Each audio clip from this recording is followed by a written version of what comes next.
Se están conectando de diferentes partes de Orlando, de Estados Unidos y de Latinoamérica, de Europa y del mundo.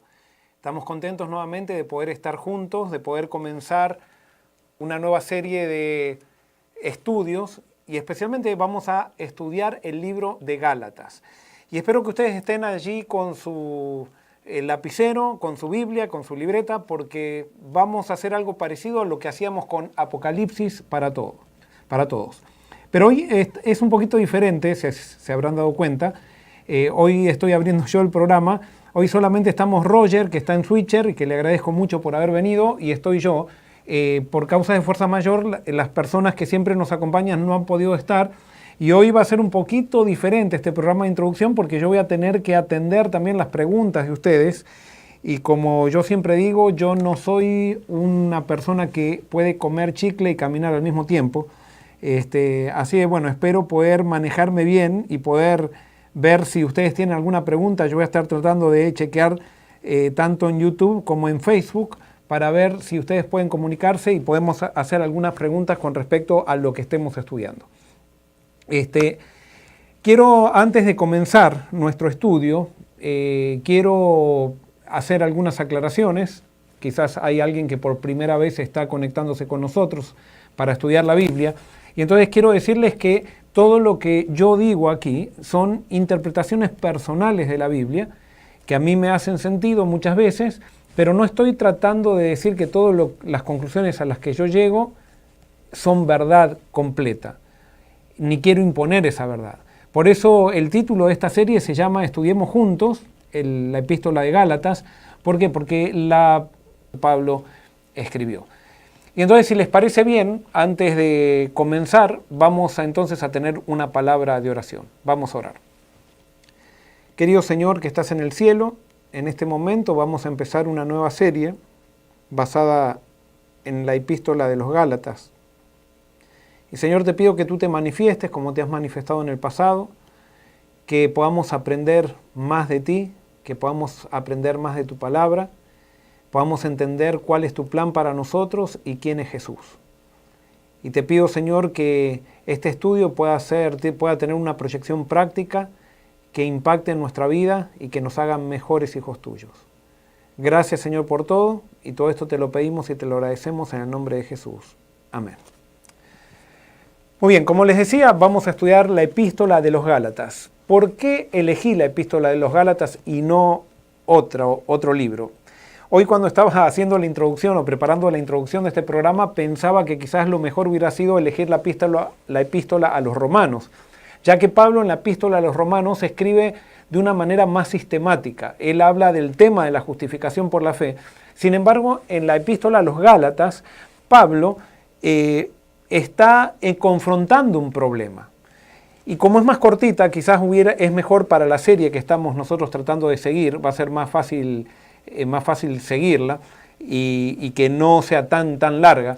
Y entonces por eso elegí la epístola a los Gálatas, una epístola muy importante. Pero hoy vamos a introducirnos específicamente primero. ¿Quién eran los Gálatas? Los Gálatas pertenecían a la iglesia de Galacia, una iglesia que Pablo había fundado, se cree que con Silas, y entonces ahora, una vez que ellos habían fundado esta iglesia que era compuesta específicamente por gentiles, Pablo ahora escribe una carta porque están surgiendo problemas, y ya vamos a describir cuáles son los problemas que están surgiendo más adelante en esta introducción, pero están surgiendo problemas, entonces Pablo, preocupado por los problemas que están surgiendo, les envía una carta, les envía una epístola, como se dice, una epístola a los Gálatas, tratando de ayudarlos en el problema que están confrontando. Entonces, ¿quién es el apóstol Pablo? Y por eso, para entender la carta a los Gálatas, lo primero que tenemos que entender es su autor. Y posiblemente hoy en la introducción no vamos a leer algo de Gálatas, sino que vamos a tratar de descubrir un poco más quién era su autor, el autor de los Gálatas, Pablo, y un poco el contexto y el tema del libro. ¿Quién era Pablo? Pablo, por nacimiento, educación y sentimiento, él fue un hebreo. Y como él diría, yo era hebreo o soy hebreo de hebreos. Sin embargo, él creció en contacto con la cultura griega y romana. Pablo era de la tribu de Benjamín. y tal vez por eso sus padres le pusieron por nombre Saulo. Saulo, que es el mismo nombre de Saúl, que es una referencia al primer rey de Israel, y como era también de la misma tribu de Benjamín, posiblemente los padres le pusieron el nombre de Saulo a Pablo por el rey Saúl. En su casa también posiblemente lo llamaban Saulo. Nada más que Pablo, al moverse en un ambiente griego, entonces él posiblemente cuando salía de casa, entonces se llamaba Pablo, que era su nombre griego, posiblemente era su segundo nombre también. Yo tengo en mi casa, por ejemplo, mi hijo mayor le decimos Jeremías, pero realmente se llama Jeremiah en inglés, y él cuando está en la escuela, todos le dicen Jeremiah. Cuando está en la casa y cuando está en el ambiente de la iglesia, que es un ambiente hispano, él se llama Jeremías y se llama a sí mismo Jeremías también cuando le preguntan. Sin embargo, cuando está en la escuela, él dice que se llama Jeremiah, y es la misma actitud de Pablo. Cuando estaba con los griegos, aparentemente él se llamaba Pablo, y cuando estaba entonces en medio de un ambiente hebreo, él decía que se llamaba Saulo. Su padre era un ciudadano romano y parecía que había llegado a ser prominente, ya que su padre era judío, pero había llegado a adquirir la ciudadanía romana. Y en Tarso, donde ellos vivían, solamente la gente ilustre podía adquirir la ciudadanía romana. Y es por eso que entonces creemos que el padre de Pablo debe haber sido una persona ilustre, a pesar de que vamos a ver que es interesante cómo fue que llegaron ellos allí. Según la tradición, se nos dice que la familia de Saulo era esclava, o mejor dicho, fueron tomadas como esclava de Galilea y fueron llevados a Tarso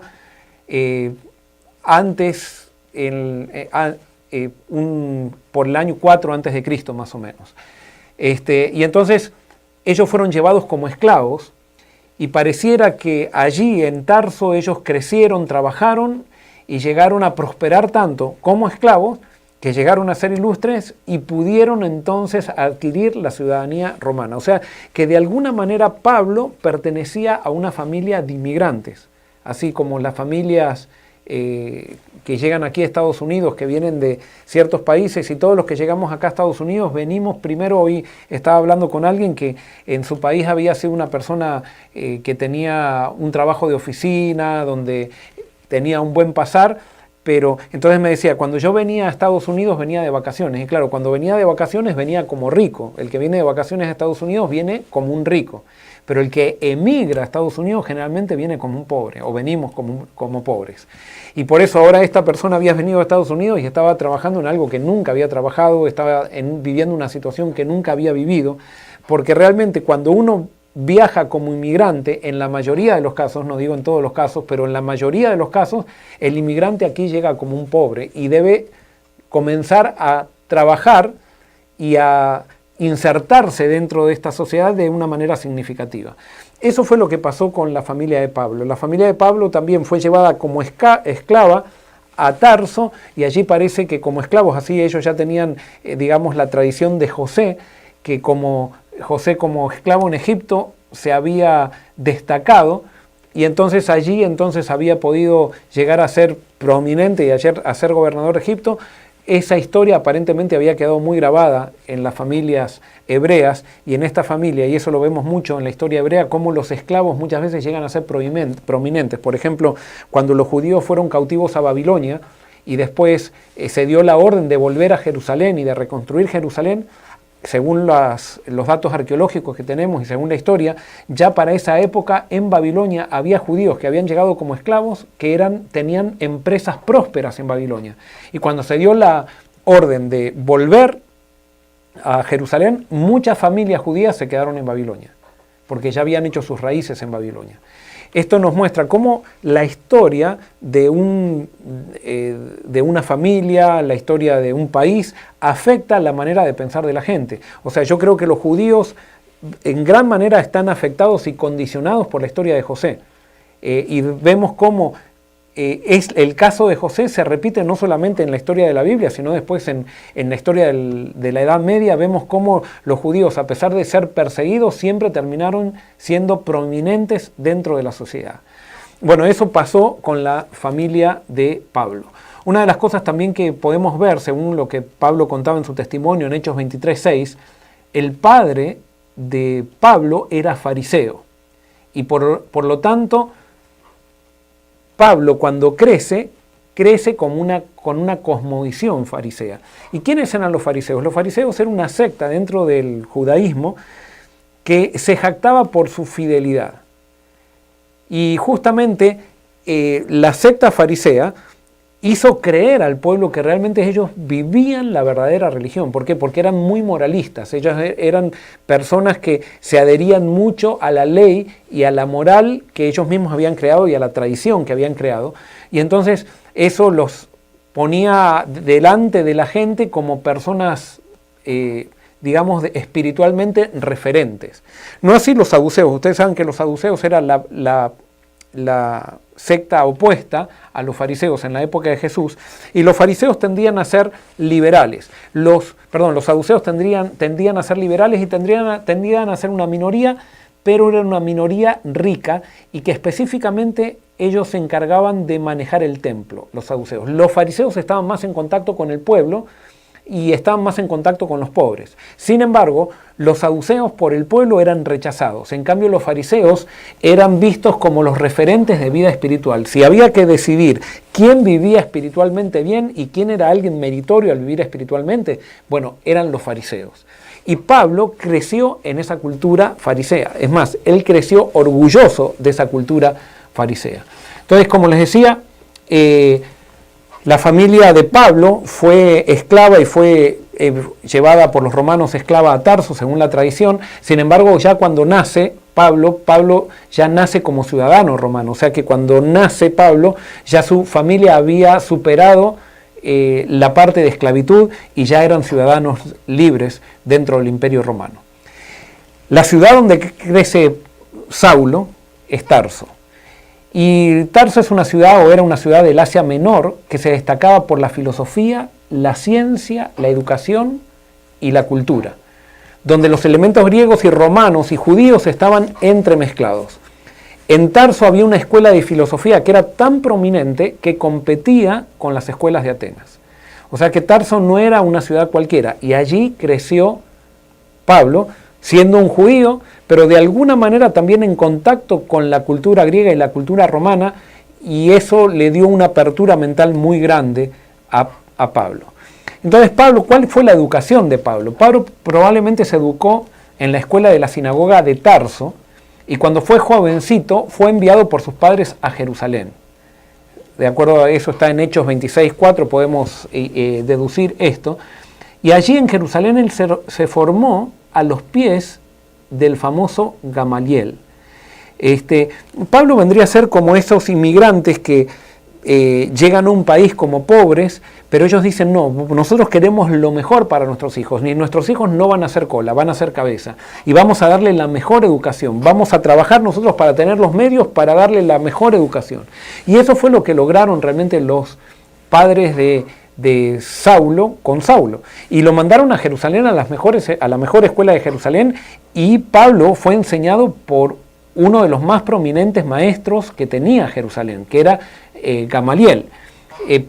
Posiblemente Pablo aprendió el oficio de hacer carpas de su padre, que así su padre posiblemente hizo dinero haciendo carpas. Pablo aprendió eso, pero una vez ya que fue a la universidad, Pablo ya empezó a vivir de lo que le había aportado su estudio, quedándose en Jerusalén a vivir.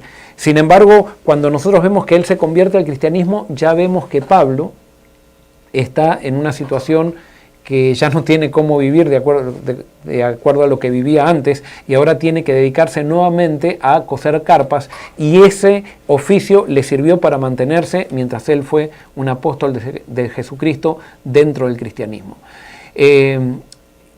Pablo fue tan brillante al estudiar en Jerusalén que sobrepasó a todos sus compañeros, y de muy joven ya todos lo veían como el futuro rabino y el más prominente, así como Gamaliel. Pensaban que Pablo iba a ser el próximo Gamaliel. Imagínense los padres de Tarso cómo se deben haber sentido de orgullosos de sentir cómo su hijo estaba descollando en Jerusalén. Ellos habían salido de esclavos y ahora tienen su hijo que se destaca. Por supuesto, Pablo también estaba evidentemente muy satisfecho por los logros que él había alcanzado y al entrar en el Sanedrín como joven, generalmente la gente que entraba al Sanedrín era gente con experiencia y Pablo no, entra al Sanedrín como joven.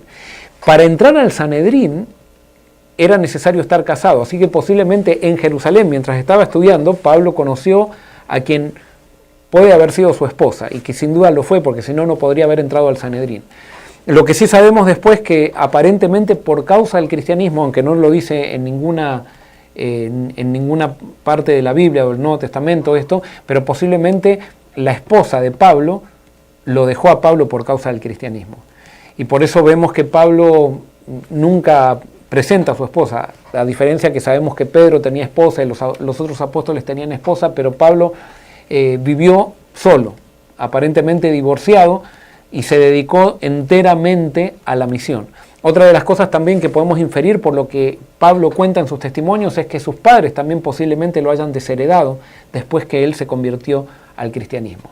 Ahora, Pablo era fariseo, y acá viene algo muy importante. ¿Por qué? Porque Pablo estaba convencido por su estudio, por la gente con la cual se había formado, por sus padres, de que él estaba en lo correcto y que él tenía la verdad. Ahora fíjense qué interesante, cómo una persona puede estar engañada, incluso con una trayectoria muy aparente buena. A los ojos del pueblo, ser fariseo era lo mejor que le podía pasar a un ser humano.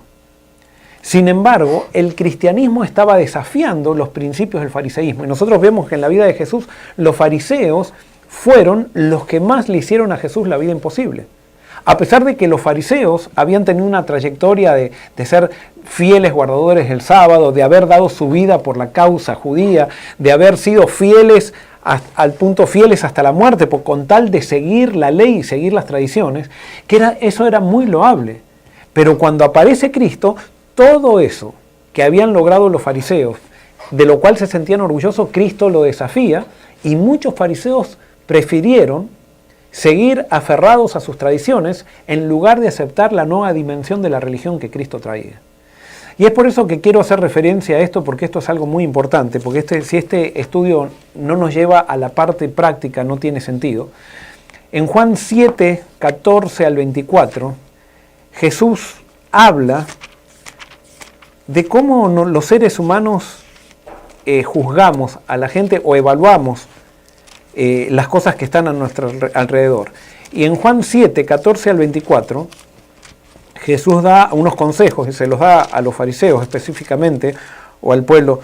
Dice así, Juan capítulo 7, versículos 14 al 24, dice así: pero a la mitad de la fiesta subió Jesús al templo y enseñaba. Y se admiraban los judíos diciendo: ¿cómo sabe este de letras sin haber estudiado? Jesús les respondió y dijo: mi doctrina no es mía, sino de aquel que me envió. El que quiera hacer la voluntad de Dios conocerá si la doctrina es de Dios o si yo hablo por mi propia cuenta. El que habla por su propia cuenta, su propia gloria busca. Pero el que busca la gloria del que lo envió, este es verdadero y no hay en él injusticia. Y acá hay un principio muy, muy importante. Dice Jesús que las personas que siguen a Dios no buscan su propia gloria, sino que buscan la gloria del que le envió. Pero aquellos que no están con Dios buscan su propia gloria. Eso lo dijo Jesús. Ahora es interesante porque Jesús pateó el tablero de los judíos. ¿Por qué? Porque Jesús se rodeó de los fariseos específicamente, o los fariseos rodeaban a Jesús, lo perseguían. Ellos se crean un dechado de lo que era la religión, y Jesús no era que era infiel, no, Jesús no vino a decir ahora vivan de cualquier manera, no, sino que Jesús vino a mostrar que la fidelidad de los fariseos no era una fidelidad verdadera.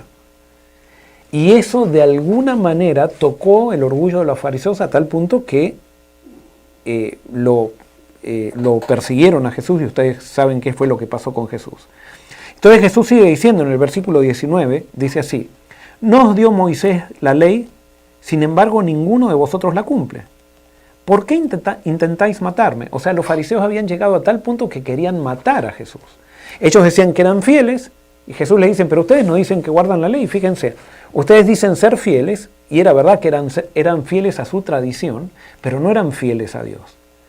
Y este es el gran problema que nosotros también podemos vivir ahora. Nosotros muchas veces llegamos a las iglesias y hay personas que parecen que son muy, muy fieles. Y son fieles a una tradición. Y la gente, y tienen la capacidad de hacerle creer a la gente que son personas muy espirituales. Pero cuando viene alguien que viene a descomplicar la religión, como lo hizo Jesús, cuando viene alguien a enseñar religión sencilla, esas personas se enojan. Y se enojan tanto que hasta desean matarlo. Y alguien puede decir, pastor, yo no he visto a nadie que en una iglesia quiera matar a otro. Quizás no quieren matar, pero quizás estarían contentos de que se enfermen de coronavirus. Y entonces cuando se enferman de coronavirus y se mueren, pueden decir, ven, y él estaba predicando una religión liberal, o como quieran llamarle. Los deseos de matar a alguien, cuando nosotros nos enojamos con alguien y perseguimos a alguien, realmente queremos matar a esa persona. No la matamos porque hay una ley que dice que no hay que matar y si no iríamos a la cárcel. Es lo mismo que siempre digo cuando vamos en la autopista y nosotros alguien se nos cruza y tocamos un bocinazo con rabia. Si tuviéramos misiles en la bocina para tirarle a esa persona, se los tiraríamos y lo mataríamos. Y si esa persona que se cruzó mal se choca contra la guardabanda, nosotros diríamos, bien hecho, tuvo lo que se merecía. ¿Por qué? Porque en nuestro instinto natural como seres humanos, cuando nos enojamos con alguien, queremos matar a alguien. Y por eso Jesús dijo en Mateo capítulo 5, yo les digo que no todo, la ley dice no matarás, pero yo les digo que el que se enoja contra su hermano ya es culpable de juicio, o sea, ya está asesinando. Y entonces, bueno, esto era lo que pasaba con los fariseos en la época de Jesús. Y entonces cuando Jesús les dice esto, ustedes dicen guardar la ley, pero sin embargo tratan de matarme. Entonces fíjense lo que les responde la multitud, que la mayoría eran fariseos. En el versículo 20 del capítulo 7 de Juan dice, respondió la multitud y dijo, demonio tienes, ¿quién intenta matarte? Jesús respondió y les dijo, una obra hice y todos os admiráis. Por cierto, Moisés os dio la circuncisión, no porque sea de Moisés, sino de los padres. Y en sábado circuncidáis al hombre. Si recibe el hombre la circuncisión en sábado, para que la ley de Moisés no sea quebrantada, ¿os enojáis conmigo porque en sábado sané completamente un hombre? No juzguéis según las apariencias, sino juzgad con justo juicio. Y acá es a lo que quiero llegar. Jesús había sanado a alguien en sábado y ellos decían eso está prohibido y querían matarlo a Jesús porque había sanado a alguien en sábado. Entonces Jesús dice, ustedes están juzgando según las apariencias. Y ese es el juicio humano y por eso nosotros nos engañamos con los fariseos. O sea, las personas fariseas hacen mucho énfasis en la apariencia, pero como decía Jesús en Mateo 23, están llenos de huesos corrompidos. Limpiaban el plato por afuera, pero estaban sucios por adentro. Entonces Jesús dice, tenemos que aprender a juzgar como Jesús juzga. Él no juzga por las apariencias. Las apariencias muchas veces nos pueden llevar a rechazar al mismo Cristo, si juzgamos por las apariencias.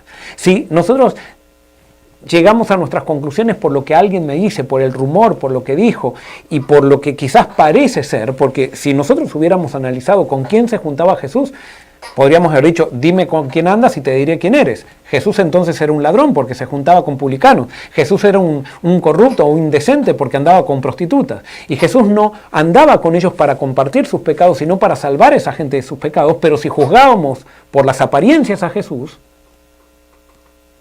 posiblemente lo hubiéramos rechazado como lo hicieron los fariseos. Y entonces por eso Jesús dice, no juzguen por las apariencias. Y Pablo había aprendido a juzgar por las apariencias. Y entonces ahora nosotros sabemos que Pablo se transforma en un apóstol. ¿Cómo Pablo llega a ser un apóstol? Y aquí tenemos dos personas que influencian a Pablo para que él pueda llegar a aceptar a Jesús. El aceptar a Jesús no es fácil, es una de las pruebas más grandes que tenemos en la vida. ¿Por qué? Porque aceptar a Jesús implica dejar nuestras ideas religiosas de lado. No, o sea, esto va a pasar siempre. Y especialmente para aquellos que nacimos en una tradición religiosa. Los que nacimos en una tradición religiosa, como los fariseos, pensamos que tenemos que perpetuar eso hasta que nos muramos. Y lo que nos da a entender la Biblia es que si nosotros perpetuamos eso hasta que nos muramos, nos vamos a perder. ¿Por qué? Porque Jesús siempre, cuando aparece en nuestra vida, viene a cambiar todo. Nunca alguien se va a quedar naturalmente con lo que recibió, porque lo que recibió humanamente siempre es contrario a lo que Jesús enseña, porque Jesús es contracultural. Jesús viene a traer la cultura del reino, no viene a corroborar lo que nosotros recibimos, sino que viene a cambiar lo que nosotros recibimos. Y siempre Jesús va a cambiar, siempre la cosmovisión de Jesús, por eso él decía, yo vine a traer arrepentimiento, a predicar arrepentimiento. ¿Qué es arrepentimiento? Es cambio de mente. Jesús siempre, el verdadero Jesús, siempre te cambia la mente. Si tú todavía no pasaste por la crisis de renunciar a la religión que recibiste de tus padres, o que recibiste de tu iglesia, o que recibiste por la tradición, y no has pasado por esa crisis que te confunde, en un momento te confunde, pero para que te dé vuelta a la cabeza, quiere decir que todavía no te encontraste con Cristo. Todos necesitamos llegar a esa crisis de que Jesús nos cambie la mente. Y eso no es fácil. Yo puedo ser pastor y todavía Jesús no haberme cambiado la mente. Y por eso nosotros vamos a ver que en las iglesias hay muchas personas que siguen a Jesús por tradición, porque no saben vivir de otra manera, porque heredaron a un Jesús teórico de los padres. Y entonces siguen la tradición de la iglesia. Y entonces juzgan a todos de acuerdo a las apariencias, de acuerdo a la tradición que le enseñaron en la iglesia. Pero todavía esas personas no se encontraron a Cristo. Si las juzgamos por las apariencias, parecieran moralmente intachables, pero sin embargo pueden ser o podemos ser como fariseos, que por adentro estamos corrompidos. Pero estábamos hablando de quiénes son las dos personas que más influenciaron en Saulo para el cambio. Y la primera persona, quizás no fue consciente de esto, fue el que decíamos recién, fue su maestro Gamaliel. Y vamos a ver, Gamaliel aparece en la Biblia, en Hechos capítulo 5, en un pasaje muy interesante. Todavía Saulo, evidentemente cuando ocurre esto que vamos a describir ahora, posiblemente todavía era un estudiante de Gamaliel o ya había dejado, ahora era un compañero de Gamaliel.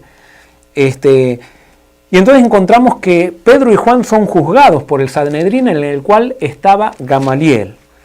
Y son incluso azotados, son llevados a la cárcel, y después que son llevados a la cárcel, viene un ángel y los saca, y el ángel, en vez de decirle, bueno, ahora que los saco de la cárcel, por favor no vayan a predicar al templo, porque si no van a ser muy imprudentes, porque van a incitar el enojo de los dirigentes religiosos. No, el ángel le dice, los saca de la cárcel, le dice, vayan al templo a predicar de vuelta. Si juzgamos por la apariencia, ese ángel era un poquito provocativo. Sin embargo, era un ángel que venía del cielo y los saca de la cárcel. Ellos estaban en la cárcel por estar predicando en el templo, los ponen en la cárcel. Y ahora el ángel los saca de la cárcel y les da una orden y les dice, vayan a predicar al templo. Y bueno, Pedro y Juan van a predicar al templo y los guardias nuevamente vienen y los toman. Y entonces allí los juzgan, los llevan al Sanedrín. Y entonces vamos a ver desde el Hechos capítulo 5, versículos 17 al 42. Y vamos a ver cómo nos introducimos acá en una de las personas que fue quien influenció en la vida del apóstol Pablo, que fue Gamaliel. Dice así: entonces levantándose el sumo sacerdote y todos los que estaban con él, esto es la secta de los saduceos, se llenaron de celos. Acá están los saduceos, que eran los sacerdotes. Y fíjense, se llenaron de celos por Pedro y Juan. ¿Por qué? Porque Pedro y Juan estaban moviendo multitudes. Generalmente los dirigentes religiosos que todavía no se encontraron con Cristo les da celos a aquellos que predican a Cristo y que naturalmente atraen a las personas. Y entonces dice, y echaron mano, versículo 18, dice, y echaron mano de los apóstoles y los pusieron en la cárcel pública. Y acá los que recién les decía, versículo 19, pero un ángel del Señor, abriendo de noche las puertas de la cárcel y sacándolos, dijo, id, y puestos en pie en el templo, anunciad al pueblo todas las palabras de esta vida. Habiendo oído esto, entraron de mañana en el templo y enseñaban. Entre tanto vinieron el sumo sacerdote y los que estaban con él y convocaron al concilio y a todos los ancianos de los hijos de Israel, y enviaron a la cárcel para que los trajeran. Pero cuando llegaron los guardias, no los hallaron en la cárcel. Entonces volvieron y dieron aviso, diciendo, por cierto, la cárcel hemos hallado cerrada con toda seguridad, y los guardas afuera de pie ante las puertas, pero cuando abrimos, a nadie hallamos dentro. Cuando oyeron estas palabras, el sumo sacerdote y el jefe de la guardia del templo y los principales sacerdotes dudaban en qué vendría a parar aquello. Pero viniendo uno, les dio esta noticia: los hombres que pusisteis en la cárcel están en el templo y enseñan al pueblo. Entonces fue el jefe de la guardia con los guardias y los trajo sin violencia porque temían ser apedreados por el pueblo. Por eso estaban celosos, porque el pueblo los quería mucho. Dice, cuando los trajeron, los presentaron en el concilio y el sumo sacerdote les preguntó diciendo, ¿no os mandamos estrictamente que no enseñarais en ese nombre? Pero ahora habéis llenado Jerusalén de vuestra doctrina y queréis echar sobre nosotros la sangre de ese hombre. Respondiendo Pedro y los apóstoles dijeron, es necesario obedecer a Dios antes que a los hombres. Esto es uno de los grandes problemas que tiene la iglesia institucional. A las iglesias y la iglesia institucional no es que todas las iglesias son institucionales, no. Dentro de las iglesias hay personas institucionales y personas que no lo son. Si hay algo que a las personas institucionales le molesta, es esto que dijo Pedro. Es necesario obedecer a Dios antes que a los hombres. Las personas institucionales, a pesar de que usan a Dios o están, digamos, en una tradición religiosa, usan a Dios para que la gente los obedezca a ellos. Pero no les interesa mucho que la gente le obedezca a Dios, sino que a ellos les encanta tener el poder, o nos encanta tener el poder que da la religión. Porque sabemos que las personas cuando con la religión se vuelven muy sensibles y es muy fácil abusar a una persona con sentimiento religioso. Y por eso estos dirigentes, cuando Pedro les dijo eso, no les gustó lo que Pedro les dijo, es menester obedecer a Dios antes que a los hombres. Y sigue diciendo Pedro, el Dios de nuestros padres levantó a Jesús, a quien vosotros matasteis colgándolo en un madero. A este Dios ha exaltado con su diestra por príncipe salvador para dar a Israel arrepentimiento y perdón de pecados. Nosotros somos testigos suyos de estas cosas, y también el Espíritu Santo, el cual ha dado a Dios a los que le obedecen. Ellos oyendo esto, fíjense el resultado, oyendo esto, se enfurecían y querían matarlos. Ellos querían defender la ley y querían matarlos. ¡Qué incoherencia! Entonces levantándose en el concilio, y escuchen bien, entonces levantándose en el concilio un fariseo llamado Gamaliel, doctor de la ley, venerado de todo el pueblo, mandó que sacaran fuera por un momento a los apóstoles. Y luego dijo, ¿por qué quería que saquen fuera a los apóstoles? Porque Gamaliel, a pesar de que aparentemente estaba siendo dirigido por Dios, él todavía no tenía toda la luz con respecto a Jesús. Es más, aparentemente él todavía no creía, no sabemos cómo terminó su creencia cuando él murió, pero él todavía no creía en Jesús, pensaba realmente que Jesús era un judío rebelde. Sin embargo, el Espíritu Santo estaba trabajando en Gamaliel y él no se resistía a lo que el Espíritu Santo le decía. ¿Y por qué digo esto? Porque entonces esto muestra que Pablo evidentemente recibió de Gamaliel esta actitud también. Entonces, dice que Gamaliel mandó que sacaran a los apóstoles y luego dijo, estamos versículo 35, Israelitas, mirad por vosotros los que vais a hacer respecto a estos hombres, porque antes de estos días se levantó Teudas, diciendo que era alguien. A este se unió un número como de 400 hombres, pero él murió, y todos los que lo obedecían fueron dispersados y reducidos a nada. Después de este se levantó Judas, el Galileo, en los días del censo, y llevó en pos de sí a muchos del pueblo. Pereció también él, y todos los que le obedecían fueron dispersados. Y ahora os digo, apartaos de estos hombres y dejadlos, porque si este consejo o esta obra es de los hombres, se desvanecerá. Pero si es de Dios, no lo podréis destruir. No seáis tal vez hallados luchando contra Dios. Estuvieron de acuerdo con él. Entonces llamaron a los apóstoles y después de azotarlos les ordenaron que no hablaran en el nombre de Jesús y los pusieron en libertad. Fíjense qué interesante, Gamaliel con su actitud dio vuelta lo que estas personas estaban pensando hacer con los apóstoles, que estaban pensando matarlos realmente. Y Gamaliel se dio cuenta, había un principio que había descubierto Gamaliel, a pesar de que todavía él no estaba muy claro con respecto a Jesús, y era que la obligación no es parte del reino de Dios, aunque él todavía no había aceptado a Cristo, pero él entendía, evidentemente había una sospecha, evidentemente hay algo en estas personas que es diferente a lo que nosotros tenemos. Este poder que ellos tienen, que nosotros decimos, ellos se meten a la gente en el bolsillo, que le predican a la gente lo que quieren escuchar y por eso tienen tantos seguidores. o sea, todo tipo de esos argumentos deben haber dicho los fariseos. No, Gamaliel debe haber dicho, no, ellos predican algo que tiene poder en sí mismo. Fíjense, ellos son pescadores. Y fíjense que hablan diferente, hablan con un poder que nosotros no tenemos. Eso empezó a sentir Gamaliel, eso experimentó Gamaliel. Y Gamaliel, en vez de ser fiel a su tradición, decidió ser fiel a lo que el Espíritu Santo le revelaba. Era un fariseo. Sí, estaba equivocado en su doctrina. Es más, era un conservador de esos recalcitrantes, pero evidentemente empezó a salir de su problema no resistiéndose al Espíritu Santo, cosas que los otros no hicieron. Y por la influencia que tenía, los demás, él logró dar vuelta el resultado de lo que el Sanedrín quería hacer y logró salvar a los apóstoles. Ese fue el maestro de Pablo. Sin embargo, Pablo terminó de estudiar y como él era un alumno brillante, prominente, mejor que sus pares, y eso mismo Pablo dice en sus testimonios, que él sobrepasaba a todos los que estaban alrededor de él, Pablo, evidentemente, todo fariseo es orgulloso. Gamaliel debe haber sido orgulloso, Nicodemo debe haber sido orgulloso. ¿Por qué? Porque los fariseos, la doctrina fundamental de los fariseos es decir que nosotros ganamos la salvación por las cosas buenas que hacemos. Mientras más cosas buenas hacemos, mejores somos, más nos distinguimos de los demás, más nos distanciamos de los demás y Dios nos ama más. Nos portamos mal, Dios no nos ama tanto, pero si nos portamos bien y logramos ser constantes con eso, realmente nosotros llegamos a ser maduros religiosamente. Y entonces el fariseo naturalmente, con esa cosmovisión que tiene, se siente orgulloso de sus logros. Y Pablo, al ser el muchacho más joven que estudiaba, al llegar al Sanedrín, quizás fue el más joven que alguna vez llegó al Sanedrín tan rápido, todo el mundo decía, wow, qué lindo muchacho, todo el mundo lo alababa. Eso le gustaba a Pablo.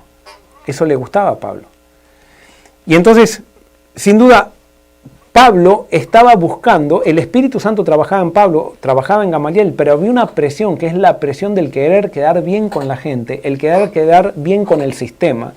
Los sistemas humanos generalmente se forman para quedar. Eso no digo que los sistemas humanos sean todos malos, pero muchas veces el sistema humano lo que hace es que solamente nos interesa quedar bien con los que tenemos, con los que nos codeamos. Nos interesa quedar bien con un grupo. Dejamos de pensar individualmente y entregamos nuestra capacidad de pensar a un sistema. Y ese es el peor pecado que podemos llegar a cometer. En algún momento Gamaliel decidió empezar a pensar individualmente. Pablo acá todavía no lo había decidido. Y Pablo entonces ahora comienza a crecer, le empiezan a dar puestos. Evidentemente nosotros sabemos por el testimonio de Pablo que Pablo comienza, tenía tanto poder incluso que le entregaban cartas, los mismos dirigentes le entregaban cartas para ir a otros lugares para perseguir a los cristianos. Pero Pablo se encuentra con la segunda persona que afectaría su vida. Primero fue Gamaliel. Y ahora una persona que afectaría, pero de una manera mucho más categórica, su vida, fue Esteban. Y vamos a ver un poco cómo fue esto de Esteban. Vamos a Hechos capítulo 6, porque para entender la carta a los Gálatas tenemos que entender quién era Pablo y cómo surge el apóstol Pablo. Gálatas 6, versículos 8 en adelante. Ustedes saben que Esteban había sido elegido como uno de los diáconos y entonces comienza a predicar con poder. Y los judíos comienzan a ponerse en contra de él. Y fíjense lo que pasa. Hechos 6, 8 en adelante. Dice, Esteban, lleno de gracia y de poder, hacía grandes prodigios y señales entre el pueblo. Entonces algunos de la sinagoga llamada de los libertos y los de Cirene, de Alejandría, de Sicilia y de Asia, se levantaron para discutir con Esteban. Pero no podían resistir la sabiduría y el espíritu con que hablaba. Entonces sobornaron a unos para que dijera lo que habían oído hablar, que le habían oído hablar palabras blasfemas contra Moisés y contra Dios. Fíjense lo que hacen los religiosos, porque todos estos eran religiosos, eran personas que guardaban el sábado, personas que daban el diezmo de la menta, del eneldo y del comino, pero cuando sienten que hay algo que no pueden ir contra la filosofía de alguien, empiezan de afuera, por las apariencias ellos siguen siendo moralmente, pero empiezan a desarrollar estrategias de mentira, de calumnia, y que eso pasa en todos lados, Cuando una persona se siente que está siendo, está perdiendo poder por el poder del Espíritu Santo que tiene otro, está pudiendo influencia por el poder, entonces comienza a desarrollar estrategias. La persona carnal comienza a desarrollar estrategias para hacer quedar mal a la persona que está predicando. Versículo 12 dice, y alborotaron al pueblo, a los ancianos y a los escribas, y arremetiendo, lo arrebataron y lo trajeron al concilio. Pusieron testigos falsos que decían, este hombre no cesa de hablar palabras blasfemas contra este lugar santo y contra la ley. Pues hemos oído decir que ese Jesús de Nazaret destruirá este lugar y cambiará las costumbres que nos transmitió Moisés. Entonces todos los que estaban sentados en el concilio, al fijar los ojos en él, vieron su rostro como el rostro de un ángel. Y acá quiero aclarar algo. Fíjense de qué acusaban a Esteban. Acusaban, esta gente malintencionada decía, ¿qué es lo que más le interesa a toda esta gente que nos va a escuchar? Lo que más les interesa es el templo y la ley. Así que vamos a decir que Esteban estaba en contra del templo y en contra de la ley. Eso lo hacen los malos intencionados. Los malos intencionados no es que hablan así. No, los malos intencionados van averiguando en qué está en contra un grupo grande de gente. Entonces empiezan a tirar una semillita acá, una semillita allá, como hicieron con Esteban. No, él habla en contra del templo. Entonces la gente decía, en contra del templo. No puede ser. En contra de la ley. Y sí, por las apariencias parecía que Jesús y Esteban hablaban en contra del templo, pero por las apariencias. Y por eso Jesús decía, no juzguen de acuerdo a las apariencias. Pero de acuerdo a la esencia, no estaban en contra ni del templo, ni de la ley, ni Jesús, ni Esteban. Pero entonces dice que todos los que estaban sentados en el concilio vieron en Esteban el rostro como un ángel. ¿Quiénes estaban en ese concilio? Posiblemente, y sin duda que sí, allí estaba Saulo de Tarso. Y él vio en Esteban alguien diferente. Alguien diferente. ¿Qué fue lo que pasó entonces? Ustedes saben cuál fue el sermón de Esteban. Yo les aconsejo que lean ese sermón y analícenlo de acuerdo a los sermones que escuchamos muchas veces ahora. Porque si Esteban, hoy todos hablamos de Esteban y decimos Esteban, el primer mártir, qué bueno, reflejaba a Jesús. Pero si alguien predica un sermón como el que predicó Esteban ahí, enseguida decimos que es un diablo. ¿Por qué? Porque la sociedad le hace monumentos a los reformadores del pasado, pero mata a los reformadores del presente. Eso es una ley. Y por eso si nosotros queremos ser reformadores, si queremos ser guiados por el Espíritu, no debemos juzgar por las apariencias. Debemos juzgar con justo juicio, el justo juicio que juzgaba Jesús.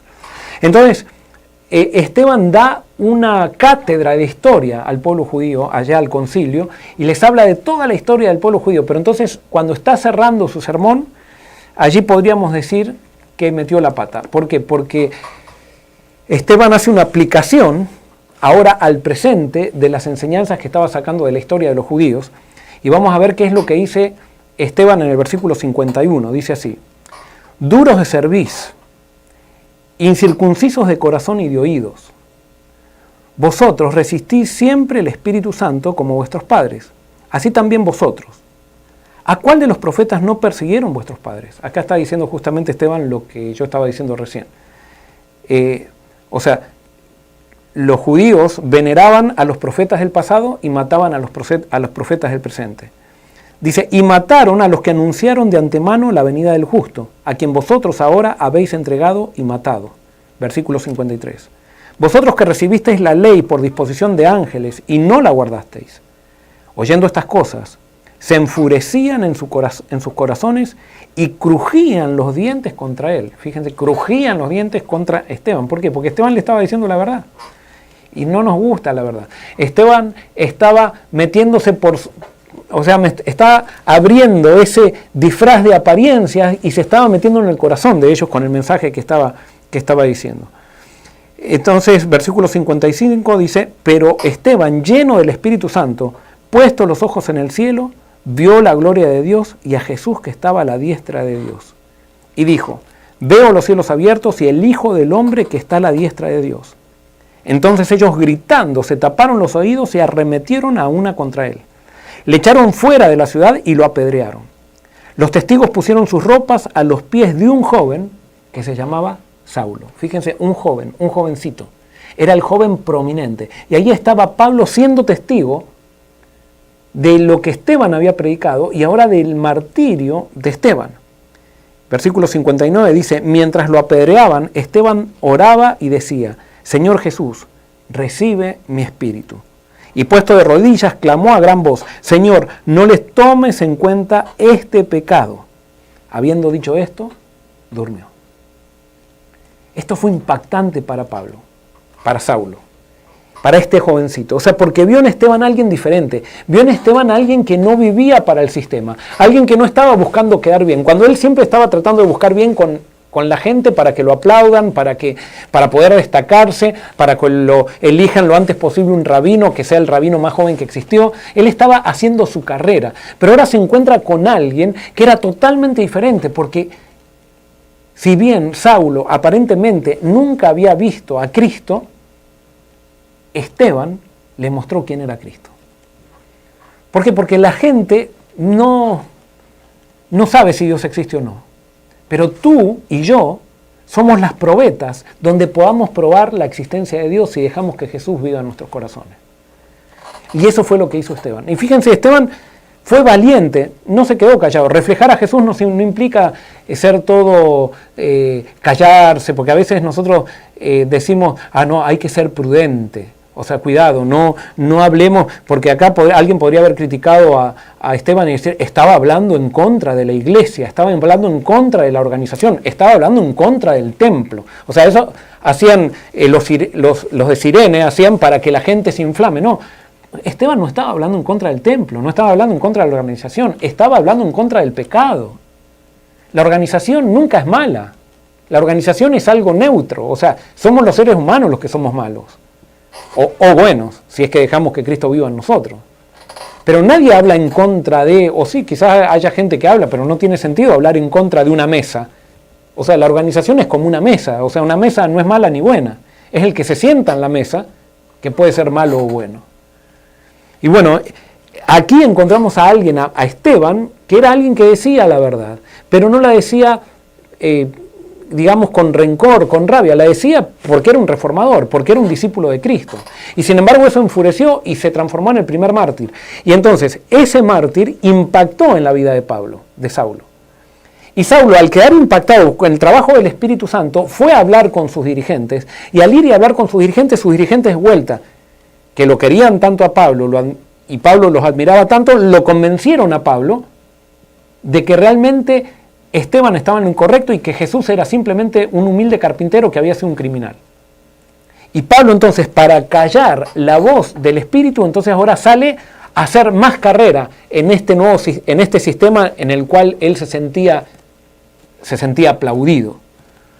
Pero el Espíritu Santo ya había entrado, por el ejemplo de Esteban, había entrado en su corazón.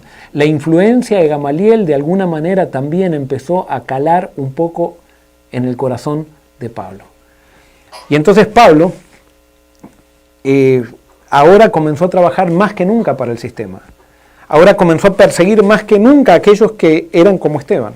¿Por qué? Porque esto es algo que siempre digo, la persona que más persigue es porque tiene la sospecha de que lo que está persiguiendo puede ser verdad.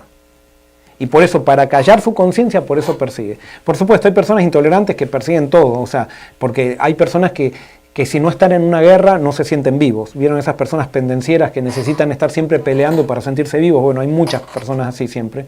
Pero después hay otro tipo de personas que sienten la convicción del Espíritu y para acallar la convicción del Espíritu, entonces persigue. Para convencerse de que aquellos que está persiguiendo son los que están en el error y que él está en la verdad. Una persona segura nunca va a ser intolerante. Son los inseguros los que son intolerantes. Y vuelvo a repetir esto. Yo sé que no hay persona insegura que sea tolerante. Todos los inseguros son intolerantes. Y por eso, como Esteban traía una nueva dimensión de la religión, ellos estaban inseguros de lo que tenían. Y como estaban inseguros, entonces con intolerancia tenían que pagar, y esto tenía que hacer Pablo, con intolerancia tenía que perseguir entonces a los seguidores de Cristo. Y entonces ahora sí nos encontramos con el clímax de Saulo de Tarso, donde al final se rinde a Jesús. Y vamos a ver, eso está en Hechos capítulo 9, versículos 1 al 11. Pablo yendo hacia Damasco. Ya ahora la influencia de Pablo había sido tan grande que no solamente había sido instrumento para perseguir en Jerusalén, sino que ahora él se ofrece para ir a perseguir en otras ciudades. Y eso a los dirigentes religiosos les pareció muy bien y le dieron cartas para que vaya a Damasco y pongan en la cárcel a la gente que esté siguiendo el nombre de Cristo, que esté siguiendo la filosofía de Jesús. Y entonces vamos a ver lo que pasa en Hechos 9, 1 al 11. Dice, Saulo, respirando aún amenazas de muerte contra los discípulos del Señor, fíjense, amenazas de muerte, o sea, Pablo estaba con rabia. Y por eso, una de las cosas que quiero acá aclarar, aquellos que te persiguen, que son intolerantes como Pablo, que son insoportables incluso como Pablo, o como Saulo, si tú sigues siendo fiel a Dios, posiblemente tú seas el instrumento para que ese intolerante, ese que no se puede soportar porque es tan recalcitrante, esa persona pueda convertirse en el gran apóstol que fue Pablo. Y por eso pensemos esto, cuando alguien te persigue por causa de Jesús, tú no debes devolverle la persecución con persecución. Tú debes ser como Esteban, dejar que Cristo se refleje en ti, dejar que Cristo viva en ti. Y puede ser entonces que aquellos que hoy te persiguen, mañana se transformen en grandes apóstoles. Y por eso, para eso, ya cuando te persiguen, tú tienes que haber perdonado a aquellos que te persiguen. Y yo sé que esto es imposible, humanamente es imposible, pero con Dios sí. Porque Jesús lo hizo y lo vemos con Esteban. Esteban, el ejemplo práctico. Padre, no le tomes en cuenta este pecado. Y eso se metió en la cabeza de Pablo y Pablo no se lo podía sacar de la cabeza el rostro de Esteban y el perdón de Esteban. Porque al final, si hay algo que hace un cristiano, es perdonar. Porque lo que hace Dios, lo principal que hace, es perdonar. Esa es su vocación. La vocación de Dios es perdonar. Entonces vuelvo a leer Hechos capítulo 9, versículos 1 en adelante. Dice, Saulo, respirando aún amenazas y muerte contra los discípulos del Señor, vino al sumo sacerdote y le pidió cartas para las sinagogas de Damasco, a fin que si hallaba algunos hombres o mujeres de ese camino, los trajera presos a Jerusalén. Pero yendo por el camino, aconteció que al llegar cerca de Damasco, repentinamente lo rodeó un resplandor de luz del cielo. Y cayendo en tierra, oyó una voz que le decía, Saulo, Saulo, ¿por qué me persigues? Él dijo, ¿quién eres, Señor? Y le dijo, yo soy Jesús, a quien tú persigues. Dura cosa te es dar coces contra el aguijón. Acá fíjense, ¿quién sale al encuentro de quién? Jesús siempre es el mismo. Es el mismo ayer, hoy y por los siglos. ¿Quién es el que sale al encuentro del pecador? Jesús. ¿Quién es el pecador?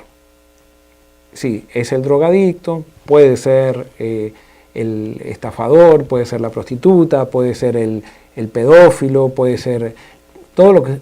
Pero también el fariseo, también el dirigente religioso. A los pies de la cruz, todos necesitamos el perdón de Jesús.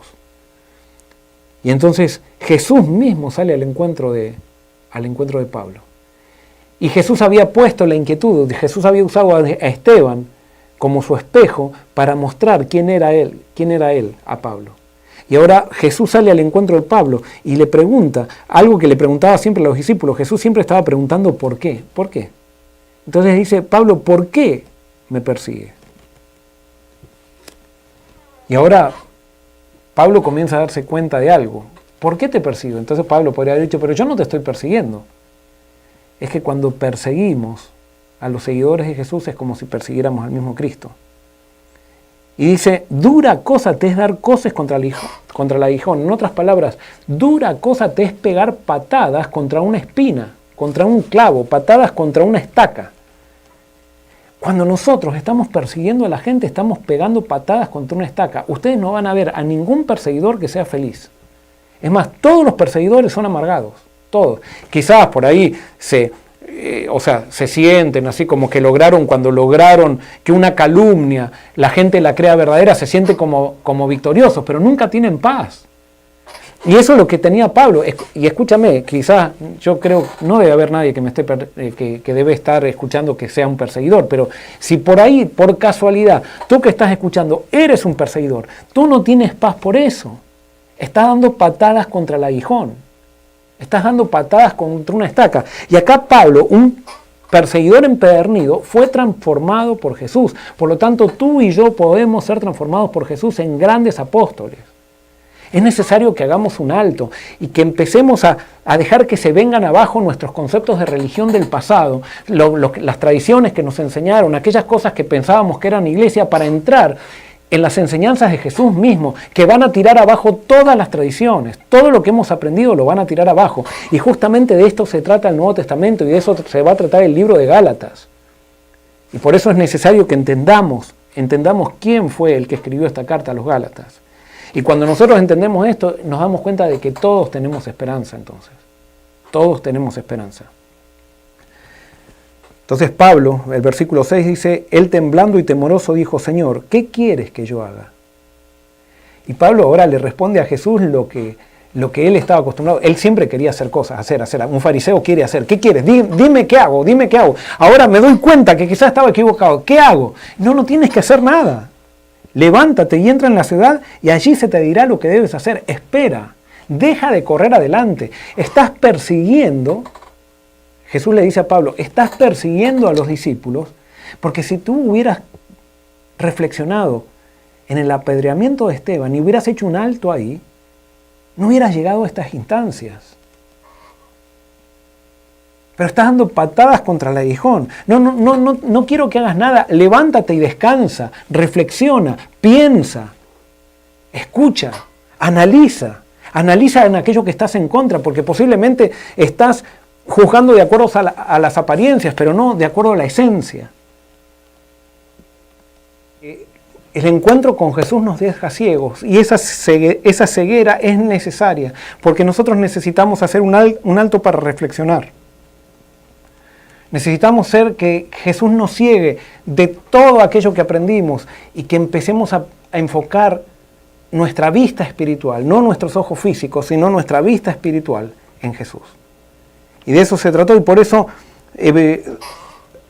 Saulo tuvo que esperar allí unos días hasta que vino Ananías, y es interesante porque a Ananías se le apareció el mismo Jesús también. Fue a la casa de Ananías y le dijo, quiero que vayas a ver a Saulo. Claro, para Ananías era una prueba, porque Ananías sabía que este Saulo era el que venía a perseguirlos, y él tuvo que tener fe. Y por eso fíjense que Cristo siempre desafía la lógica humana, siempre. Entonces, si tú quieres que cuando estás con Cristo, tú dices 2 más 2 es 4, con doctrina, con estudio de la Biblia, no es así, te vas a chasquear, o sea, te vas a transformar en un fariseo si tú quieres que sea así. Dios es lógico consigo mismo, pero no es lógico con la lógica humana. Sí, Dios es muy lógico y para entender a Dios debemos usar la razón. Pero nosotros tenemos que entender que la lógica de Dios es diferente a la lógica nuestra. Y por eso Dios ahora lo manda a Ananías a que le dé un mensaje al mayor perseguidor diciéndole que Dios lo ha elegido para que se transforme en un apóstol para las naciones. Gloria a Dios, a mí me encanta ese Dios. Ese es el Dios que vino a mostrar Jesús. Es el Dios de la Biblia. Y ese es el Dios que transformó a Saulo en el gran apóstol Pablo. Es interesante porque Pablo fue el único apóstol que podríamos decir que no caminó físicamente con Jesús. Sin embargo, fue el apóstol que más influencia tuvo en el cristianismo. O sea que hasta eso Dios hace.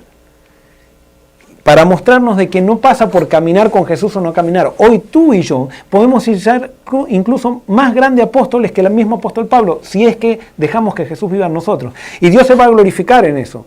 Porque alguien podría decir, bueno, pero Pablo vivió ahí cerquita, conoció a los apóstoles, nosotros vivimos lejos y Dios se glorifica en hacer lo imposible posible.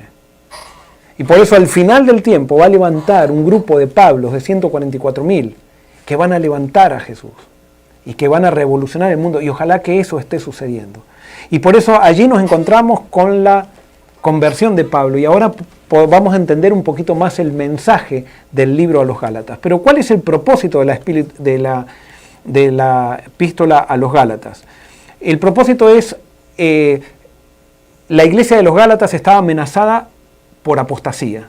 O sea, pues, pero fíjense, la apostasía para los apóstoles o la gente del Nuevo Testamento no es la misma apostasía que nosotros. Para nosotros apostasía es dejar la iglesia. No, la apostasía, yo puedo ser miembro de la iglesia, ser dirigente religioso y estar en apostasía.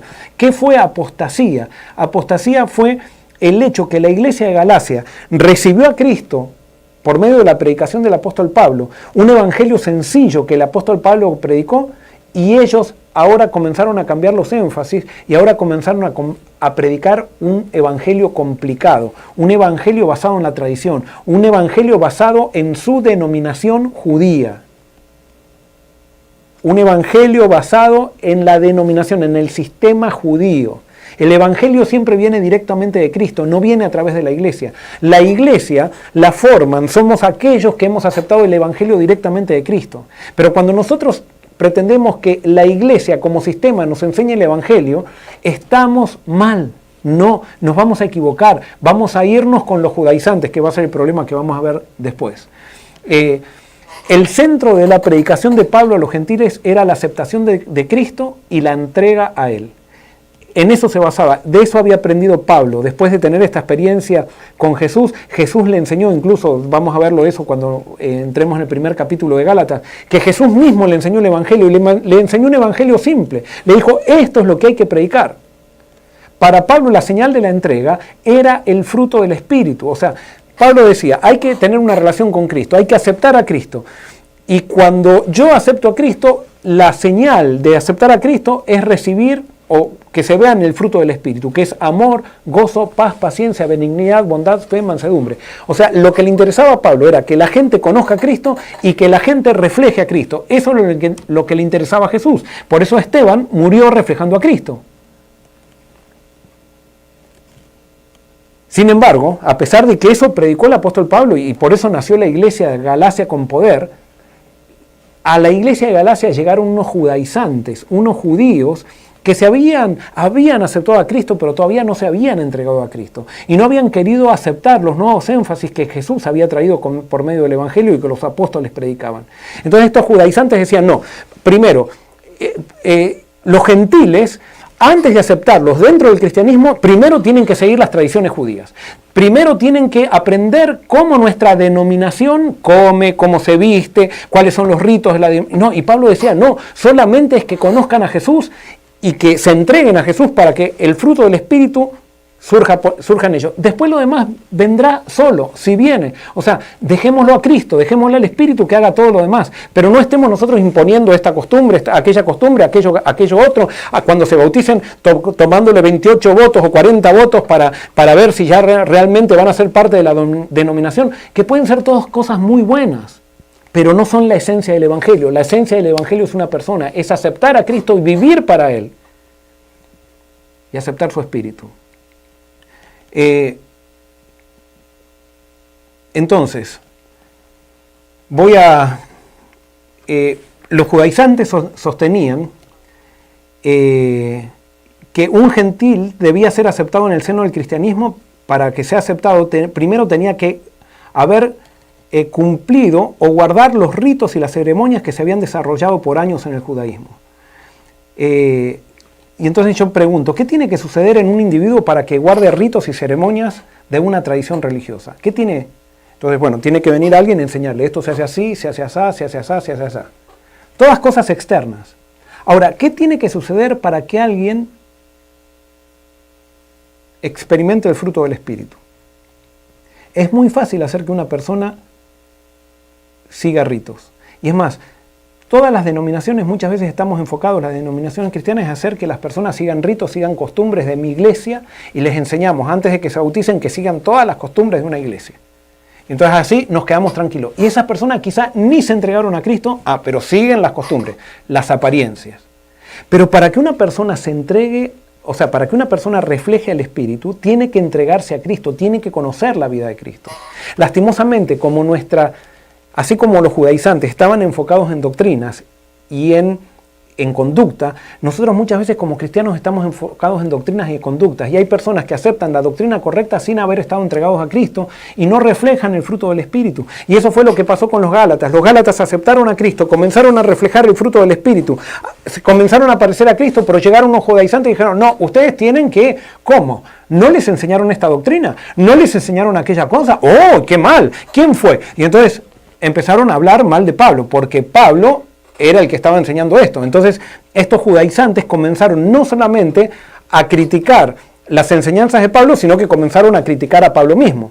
Entonces, empezaron a decir, pero Pablo, que dice ser apóstol, ¿cómo? Si él nunca caminó físicamente con Cristo. Y entonces comenzaron a criticar a Pablo y comenzaron a poner en duda el ministerio del apóstol Pablo. Y por eso Pablo escribe su epístola, primero, para mostrarles a los Gálatas cuál es el verdadero evangelio, y que por favor no compliquen el evangelio sencillo que ellos habían adquirido en Jesús y que habían adoptado con tanta alegría y les había producido tanto gozo, que no lo cambien ese evangelio. Y entonces lo segundo que quiere hacer Pablo, o lo primero, porque después vamos a ver que eso es lo primero que trata de hacer Pablo, es mostrar que él, a pesar de no haber caminado con Jesús, era tan apóstol como los otros apóstoles. Porque cuando Dios llama, no hay nadie que te puede negar el llamado que Dios te hizo. Nadie. Y eso es lo que tenemos que entender. Tenemos que creer en el sacerdocio de todos los creyentes, porque si nosotros vemos, Pablo, podríamos decir que fue un laico, si podríamos decir, aunque está mal dicho el término, fue un laico porque él no fue pagado ni por diezmos ni por nada. Mientras fue cristiano, fue un hacedor de tiendas. Sin embargo, llegó a ser el apóstol que más influenció el cristianismo. Y eso, nuevamente, Dios siempre toma lo necio para avergonzar a los sabios. Dios dice, mi poder se perfecciona en tu debilidad. Dios toma a un laico quizás para hacerlo mejor que un pastor. ¿Por qué? Pero no es porque tiene que haber... No, es el sacerdocio de todos los creyentes, pero eso es otro tema. ¿Cuál es el tema del libro? Y ahora sí vamos a ir finalizando. Yo no sé si vamos a tener tiempo para algunas preguntas, espero que sí, y espero poder contestar. El tema del libro es la justificación por medio de la fe, en contraposición con la filosofía judía, que era la justificación por medio de obras. O sea, Pablo quería mostrar que el perdón y la aceptación de Dios viene por simplemente aceptar ese perdón. Yo no tengo que hacer nada. En cambio, los judíos decían, no, hay que hacer muchas cosas. Está bien, es por fe, pero nosotros tenemos que añadirle muchas cosas. Entonces, para los judíos la salvación estaba en el futuro. Para Pablo era una realidad presente. O sea, vieron que muchas veces a nosotros nos enseñan, porque hay que salvarse, y nos hablan como si la salvación todavía estamos todos perdidos y tenemos que alcanzar la salvación como si la salvación recién viene en la segunda venida de Cristo. No, para Pablo la salvación era algo presente, es algo presente. Si tú estás con Cristo hoy, tú ya estás salvo. Si vives para Él. Y ahora vamos a explicar un poco qué es la justificación por la fe, porque a veces también no la entendemos bien. Los Gálatas habían sido idólatras y Pablo les había predicado la salvación gratuita en Cristo. Fíjense que Pablo no les pide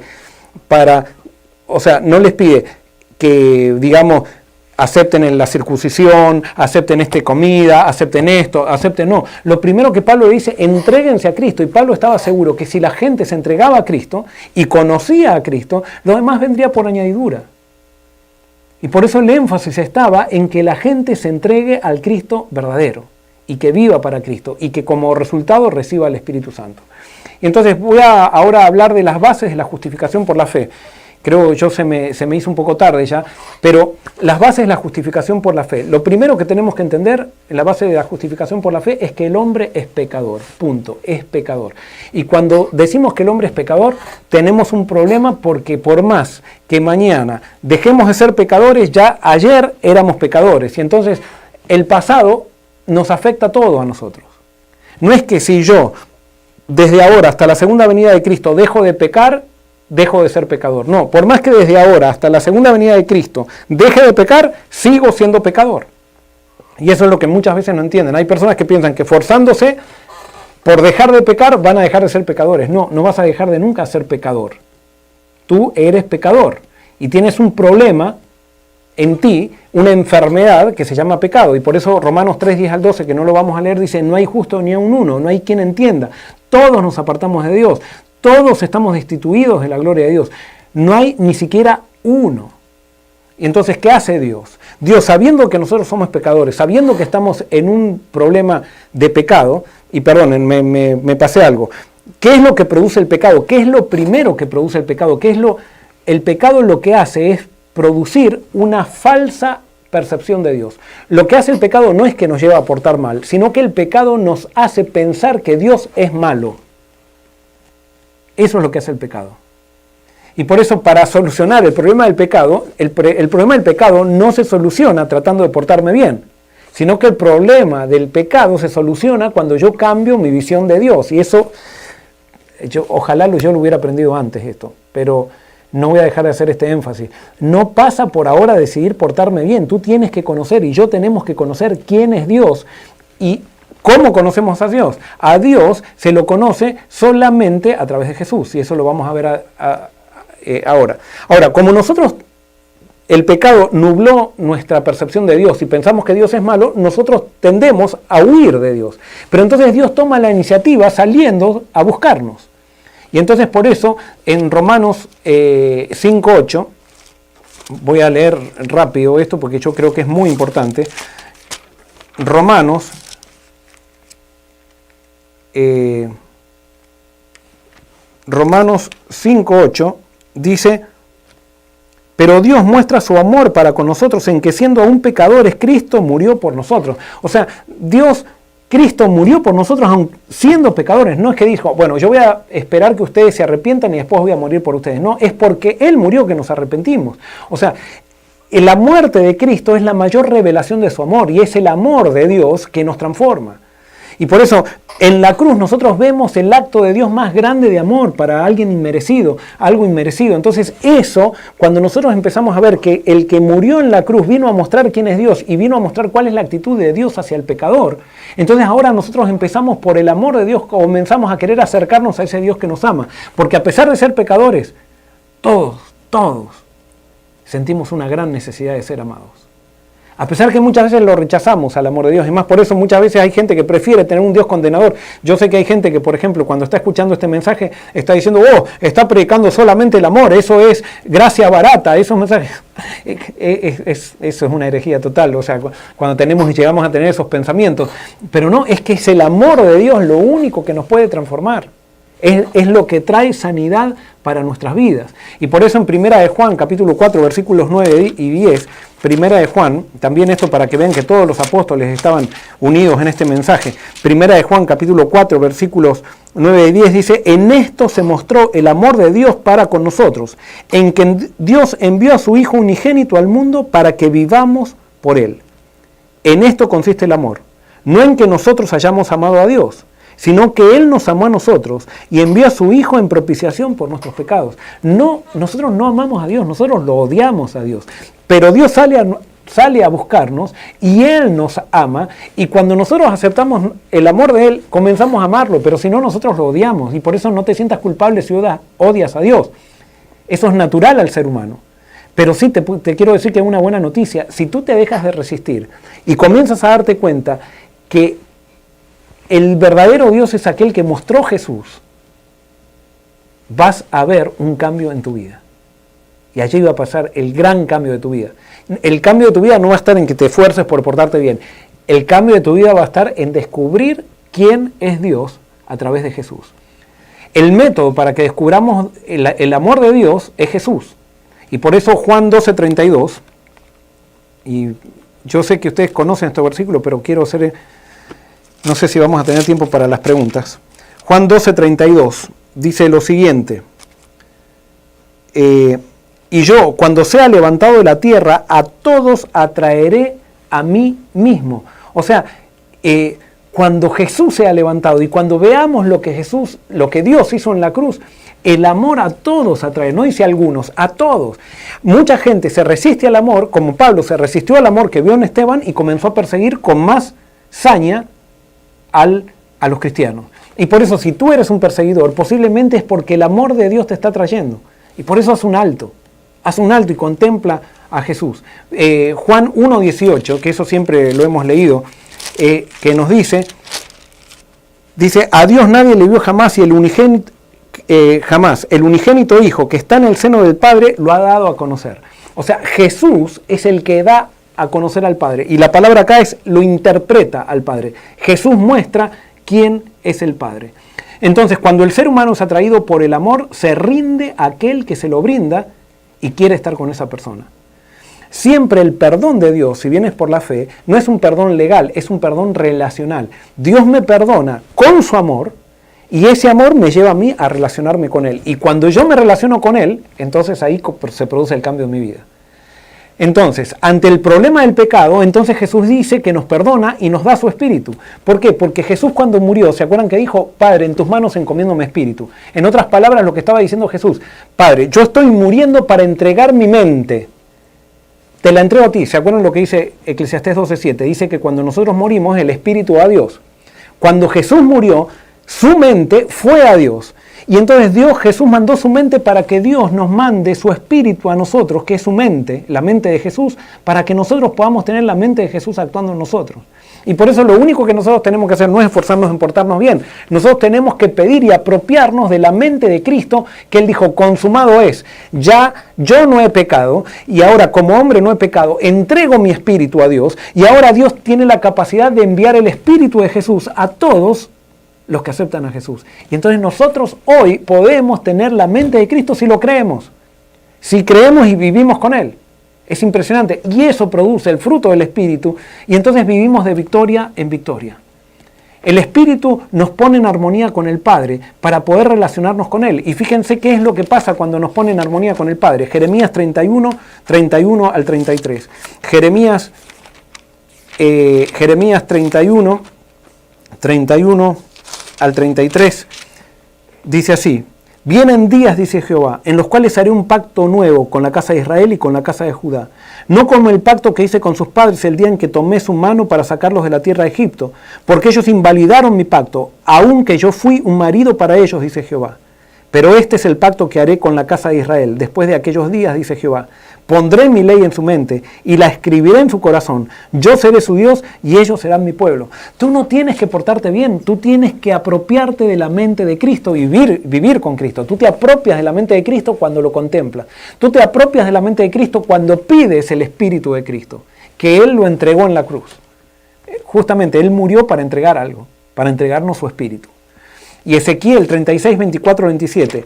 Ezequiel 36, 24 al 27. Dice así. Y yo os tomaré de las naciones, os recogeré de todos los países y os traeré a vuestro país. Esparciré sobre vosotros agua limpia, y seréis purificados en todas vuestras impurezas, y de todos vuestros ídolos os limpiaré. Os daré un corazón nuevo, y pondré un espíritu nuevo dentro de vosotros. Quitaré de vosotros el corazón de piedra, y os daré un corazón de carne. Pondré dentro de vosotros mi espíritu, y haré que andéis en mis estatutos, y que guardéis mis preceptos, y los pongáis por obra. Fíjense que Dios no dice, y yo les pido que guarden la ley. No, yo les voy a dar mi mente, les daré mi espíritu, para que ustedes entonces como consecuencia anden en mi ley. Sí, porque yo quiero que ustedes anden en mi ley, porque mi ley trae vida. Mi ley hace que ustedes sean felices. Pero ustedes no pueden proponerse, ustedes tienen que agarrarse de la mente de Cristo, tienen que aceptar el regalo de Cristo para ustedes. Díganme si no trae felicidad este mensaje. Ese fue el evangelio que predicó Pablo a los Gálatas, pero los Gálatas se dejaron influenciar por un grupo de personas que venía a decir, hay que circuncidarse, hay que hacer esto, hay que hacer lo otro, y que le empezó a añadir a la religión o a la base del perdón un montón de cosas más. Con eso complicaron y corrompieron la religión. Y es por eso que vamos a dedicarnos a estudiar entonces este libro de Gálatas. Muy bien, vamos a las preguntas ahora, vamos a ver, tenemos un ratito nomás, no sé si hay alguna pregunta. Hay saludos, gracias por los saludos que todos están mandando. Acá dice Yanira Villarreal, Pablo, su transformación fue tan grande que siento que tiene el concepto más claro de Cristo, su carácter y la salvación por gracia. Correcto, mientras más nos entregamos a Cristo, más claro vamos a tener el concepto de Jesús, quién es Dios. Acá dice María, bueno, no voy a decir los nombres. Pastor, tengo una pregunta. Si yo no leo la Biblia en el idioma hebreo, yo no estoy haciendo las cosas que realmente Jesús puso en las Escrituras. No entres en esos tecnicismos. Sí, tú puedes, o sea, por ejemplo, la semana pasada salieron las noticias que encontraron unos manuscritos muy antiguos del Antiguo Testamento y también, bueno, ya en los rollos de Qumran se habían encontrado manuscritos que eran antes de la venida de Cristo, y cuando se compararon con las Biblias que hay ahora, las diferencias son mínimas. O sea, sí puede haber algún error de traducción por ahí, pero el mensaje se puede captar, y la persona de Cristo nosotros la podemos captar. Recuérdense que nosotros no leemos la Biblia para guardar mandamientos, no, nosotros leemos la Biblia, que son historias para que nosotros conozcamos quién es Dios. Muy bien, Wilson, bueno, cierto que no voy a dar nombre, dice, ¿por qué Pablo recomienda a los solteros a quedarse como él? ¿Será que tuvo una mala experiencia matrimonial que lo llevó a decir eso? Justamente, sí tuvo una mala experiencia matrimonial. No lo dice la Biblia, pero sí lo podemos deducir con claridad, que para estar en el Sanedrín, Pablo tenía que ser casado. Y Pablo no lo vemos casado. Evidentemente su esposa lo dejó por causa del Evangelio. No tuvo una buena experiencia con el matrimonio. Por lo tanto, él, de acuerdo a su experiencia, aconseja quedarse soltero. Por supuesto, si tú tienes una esposa que te acompaña en la misión, no hay nada más lindo que eso. Y por eso yo siempre le aconsejo a los muchachos que se están por casar, lo más importante, y eso también le aconsejo a mis hijos, es que la persona con la cual te vas a unir comparta tus ideales de servicio. Eso es lo más importante. Muy bien, a ver, vamos a ver si hay otra...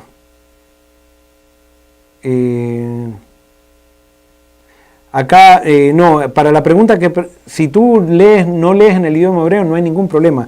Dios se ha asegurado que haya traducciones, muchas traducciones de la Biblia, para que, es más, hay muchas traducciones en español de la Biblia, que tú puedes leer un versículo en varias traducciones y te puedes dar cuenta.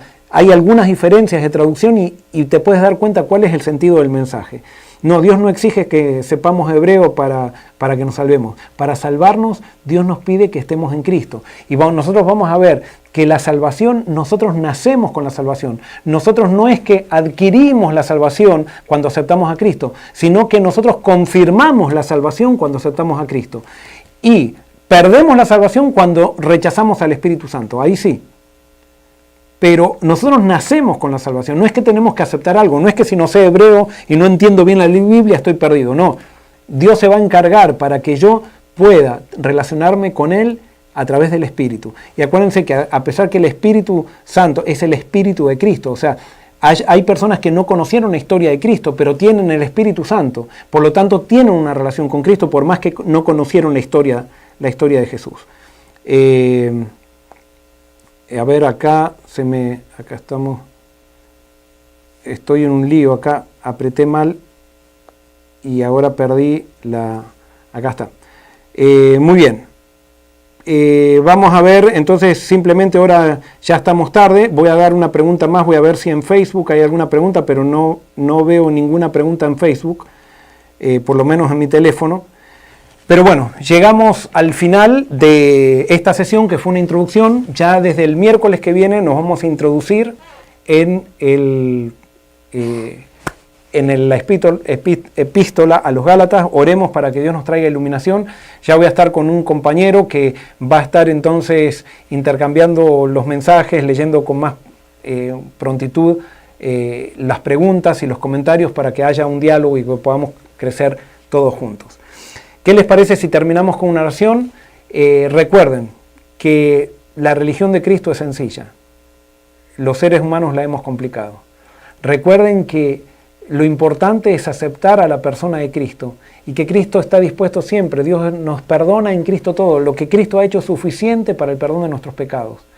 Después nosotros como resultado vivimos para la gloria de Dios. Pero hay cosas más importantes en la vida cristiana y cosas menos importantes. Las menos importantes incluso a veces hasta se pueden cambiar, como pasó con la circuncisión.